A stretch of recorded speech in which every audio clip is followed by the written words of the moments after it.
आज fathers day पर खजुराहो के ब्रह्म कुमारी आश्रम में कार्यक्रम का आयोजन किया गया।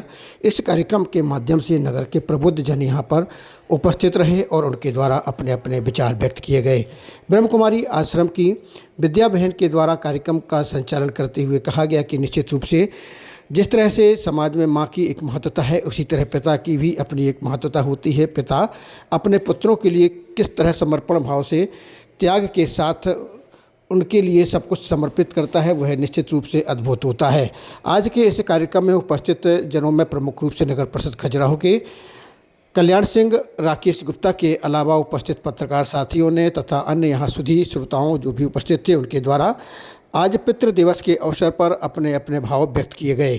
इस अवसर पर वहाँ उपस्थित लोगों को जितने भी थे उनका विद्या देवी और ब्रह्म कुमारी विद्या देवी और नीरजा बहन के द्वारा सभी को साल और स्मृति चिन्ह देकर के यहाँ सम्मानित भी किया गया। आज के इस पितृ दिवस कार्यक्रम में विशेष तौर से नन्ही नन्ही बच्चियों के द्वारा पिता को समर्पित गीतों पर आधारित नृत्य नाटिका भी पसंद आई लोगों को। मनाने के लिए एकत्रित हुए हैं। वास्तव में देखा जाए पिता अपने आप में एक पूरे परिवार की भरण पोषण पालन पोषण करने वाली आधारशिला होती है, लेकिन आज परिवार में पिता के अस्तित्व को धीरे धीरे सभी लोग खोते जा रहे हैं। अगर वास्तविकता में देखा जाए तो फादर, जिसको हम अंग्रेजी में कहते हैं, फादर की अपने आप में कई योग्यताएं हैं। जैसे कि एफ माना होता है फेथफुल माना विश्वास पात्र। एक बच्चे को अपने पिता के ऊपर पूर्ण विश्वास होता है कि मेरा पापा जो है, मेरे पिता जो हैं, वो मुझे कभी गिरने नहीं देंगे, वो हमेशा मुझे ऊंचाई पर लेके जाएंगे। ए अर्थात होता है एक्टिव माना सदा ही वो तैयार रहता है अपने परिवार को चलाने के लिए। टी माना होता है ट्रूथफुल, वो सत्यवादी होता है, वो किसी भी प्रकार से गुमराह करने वाली बातें नहीं करता है। एच माना होता है हैप्पी और हेल्दी, पिता सदा स्वस्थ और तंदुरुस्त रहने का नाटक भी करता है, भले वो तकलीफ में होगा लेकिन वो दिखाता ऊपर से है मैं बहुत स्वस्थ हूँ, मुझे कोई भी तकलीफ नहीं है। और साथ ही साथ ई माना होता है ईगोलेस, निरअहंकारी, उसको किसी बात का अभिमान नहीं होता है कि मैं चला रहा हूँ परिवार को। जैसे किसी ने कहा कि सब कुछ करके अपने आप छिपाया, वो है पिता। और आर माना होता है रेस्पॉन्सिबल, जिम्मेवार, यह है पिता की जिम्मेवारी, पूरे परिवार को लेकर के चलना। तो कहा पिता की आंखों में दो ही बार आंसू आते हैं, एक बार जब लड़की विदा होती है और एक बार जब लड़का मुंह मोड़ लेता है। तो अपने बच्चों के अंदर भी हम वो संस्कार डालें कि वो हमारा सम्मान कब करेंगे, जब हम अपने माता पिता का सम्मान करेंगे। ओम शांति। सामने कुछ बोलना चाहती हूँ, अगर मुझसे कोई गलती हो जाए तो बच्ची समझ के माफ़ कर दीजिएगा। मेरा नाम काव्या सिंह चंदेल है और मैं भारत में नशे के खिलाफ लड़ाई लड़ रही हूँ।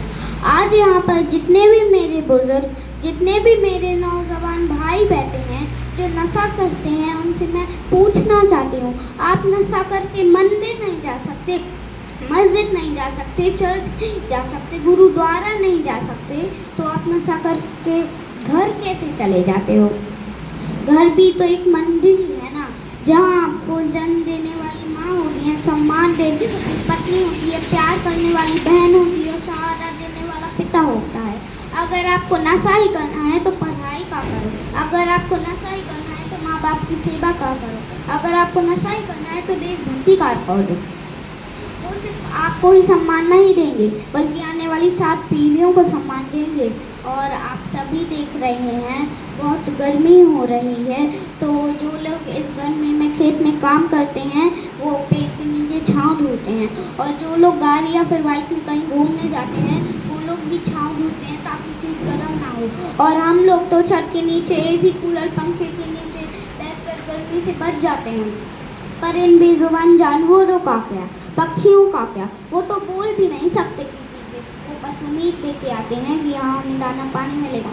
तो मेरी आप सभी से हाथ जोड़कर विनती है कि अपने छत पे थोड़ी सी दाने और पानी ज़रूर रखें। और इन पेड़ों का क्या, जो हमें ऑक्सीजन देते हैं, और हम भी इतने स्वार्थी हो चुके हैं कि 4 बाल्टी पानी कूलर में ज़रूर डाल देंगे, पर 1 लोटा पानी पेड़ में नहीं डालेंगे। तो एक बात और मैं आप सभी से कहना चाहती हूँ, पेड़ लगाओ और जो पेड़ बचे हैं उनको जलने से बचाओ। और हाल ही में अभी 10th ट्वेल्थ का रिजल्ट आया है, उनमें से कुछ बच्चे ऐसे हैं जो फेल हो चुके हैं, जिनके कम मार्क्स आए हैं, और उनमें से कुछ बच्चे ऐसे भी हैं जिन्होंने सुसाइड तक कर लिया है। तो मेरे प्यारे भाई बहनों, फेल हो जाने का मतलब मरना नहीं है। फेल हो जाने का मतलब है एक काम था जो तुमसे नहीं हुआ बस। तो अक्षर बेशक हम पढ़ना मेरे प्यारे भाई बहनों, जीवन से बस प्यार ज़्यादा करना, कभी रात को फुर्सत में बैठकर तारे देखना, बड़े बूढ़ों से कहानियाँ सुनना, बड़े बूढ़ों से कहानियाँ सुनना। और हमने देखा भी है कि उन्होंने अपने भाई की बेटियों की शादी किस प्रकार से की है।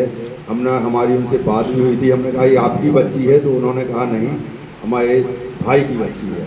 तो उन्होंने अपनी भतीजी में अपने बेटी को देखा, और ऐसे लोगों की वजह से ही हमारा हिंदुस्तान अभी परिवार के मामले में सबसे आगे है। दूसरा ये कि मैं जो भी हूँ आज, वो अपने पिता के कारण ही हूँ, क्योंकि मुझे याद है कि बचपन में साइकिल के आगे बैठा करता था मैं, पापा राजनगर जाया करते थे, क्योंकि उस समय खजुराहो और बमीठा इतना वो नहीं था, राजनगर था। तो राजनगर बाजार मंगलवार को जाया करते थे हम लोग। तुम देखते थे उनका जो पसीना गिरता था जब वो साइकिल चलाते थे, लेकिन वो एहसास हमें तब हुआ जब हमने उनको मोटर बाइक पर बिठा के घूमाया। तो बहुत बहुत धन्यवाद बहन जी, आपने हमें बुलाया, बहुत बहुत धन्यवाद। सभी लोग मुझे जानते भी हैं, लेकिन कुछ लोग बहुत ज़्यादा गहराई से नहीं जानते हैं, क्योंकि मैं एक ऐसे परिवार से आता हूँ कि परिवार तो हमारा बहुत ही संपन्न था, किंतु अचानक कुछ समय, क्योंकि मेरे पिता कृषि कार्य से करते थे, किंतु मेरी 4 मुझसे बड़ी बहनें हैं, और मैं मेरी माँ का स्वर्गवास 4 जून 96 को हो गया, जब मैं बहुत ज़्यादा कुछ करता नहीं था। किंतु मेरे मन में सवाल पैदा हुआ जब मेरी माँ स्वर्गवासी हुई उसी दिन, कि मेरी माँ जब जाते समय मुझसे कुछ उन्होंने बोला कि अब आप ही इस परिवार को लेके चलना, क्योंकि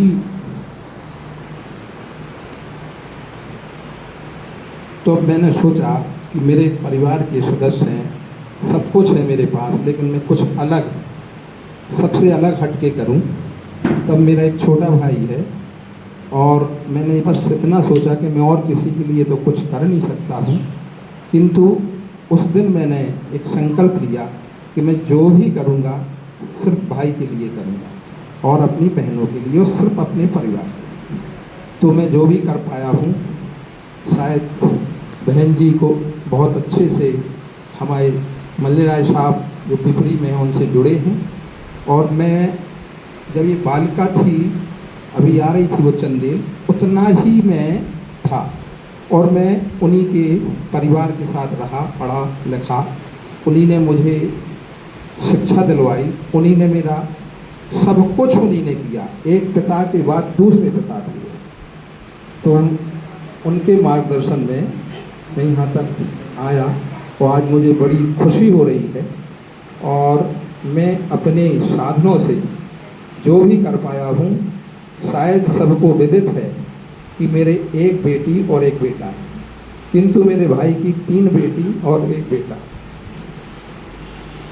तो मैंने तीनों बेटियों और बेटे को अपना मान करके और उन्हें पढ़ाया लिखाया, यहाँ तक कि शादी भी हो चुकी है, किंतु ईश्वर को कुछ और ही मंजूर था। तो 26 जनवरी 1924 को मेरे भाई के एक बेटे का एक्सीडेंट हो जाने से मैं बहुत बुरी तरह से टूट गया हूँ, किंतु अब मैं ही उन सबका सहारा था। तो अभी मैंने ईश्वर की कृपा से एक बेटी की अभी शादी की है। शायद सब लोगों को मैं आमंत्रित नहीं कर पाया हूँ, लेकिन ज़्यादातर सब लोगों को आमंत्रित किया और जो भी जिम्मेवारियाँ थीं, तो आज मुझे फादर्स डे के दिन ये सारी चीज़ें अपने दिमाग में आ रही हैं और मैं बहुत आभारी हूँ कि बहन जी ने मुझे बुलाया। किंतु मैं और कुछ नहीं कह सकता, सिर्फ जो मैंने किया है वही मेरे मन में आया, तो मैंने वो उद्गार आप लोगों के समक्ष व्यक्त किए।